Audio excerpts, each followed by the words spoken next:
नमस्कार जी। श्रीमद् भगवत गीता अध्याय 15 के श्लोक 18 में गीता ज्ञानदाता कहता है कि मैं पुरुषोत्तम लोक वेद के आधार पर तत्व ज्ञान तो तत्वदर्शी संत ही बताते हैं। उत्तम पुरुषे तु अन्य परमात्मा इति उदाहरते। वो परमात्मा तीनों लोकों में प्रवेश करके सबका धारण पोषण करते हैं। तो आइए सुनते हैं संत रामपाल जी के मुख कमल से ही।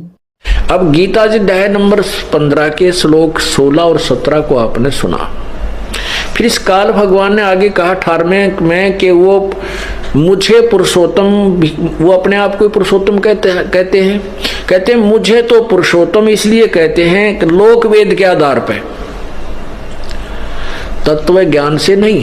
तत्व ज्ञान में तो स्पष्ट कर दिया कि तत्वदर्शी संतो बताया गया उत्तम पुरुष तो अन्य परमात्मा इति उदाहरते। और यह लोक तरम आविश्य विभर्ति अवैश्वर है, वही तीनों लोकों में प्रवेश करके सबका धारण पोषण करता है। वो अविनाशी परमात्मा तो कोई और है, वही वास्तव में पुरुषोत्तम है। और मुझे पुरुषोत्तम किस लिए कहते हैं कि लोक वेद के आधार पर। लोक वेद क्या था जो पहले हमें ज्ञान था?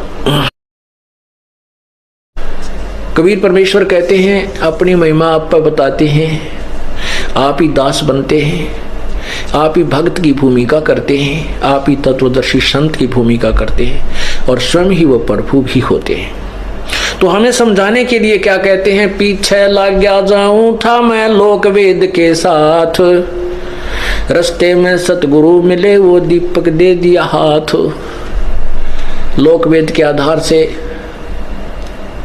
हम पूजाएं कर रहे थे, दंत कथा, लोक वेद, यथार्थ ज्ञान ना हो, सुना सुनाया घिसा पिटा ज्ञान जिसको कहते हैं उसको लोक अक्षेत्रीय ज्ञान।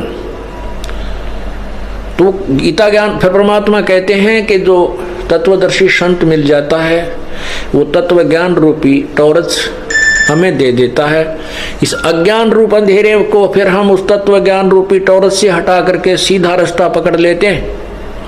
पीछे लग गया जाऊं था मैं लोक वेद के साथ, रास्ते में सतगुरु मिले, सतगुरु तत्वदर्शी संत दीपक दे दिया हाथ। अब 15वें अध्याय का 18वां श्लोक सुनिए, क्योंकि यहां विचलित कर देते हैं ये अज्ञानी संत कि देखो ना 18वें में कहा है कि मैं पुरुषोत्तम, लोक वेद से मैं पुरुषोत्तम हूं। नहीं, अर्थ ना समझकर अनर्थ कर डाला। ये देखिएगा है 15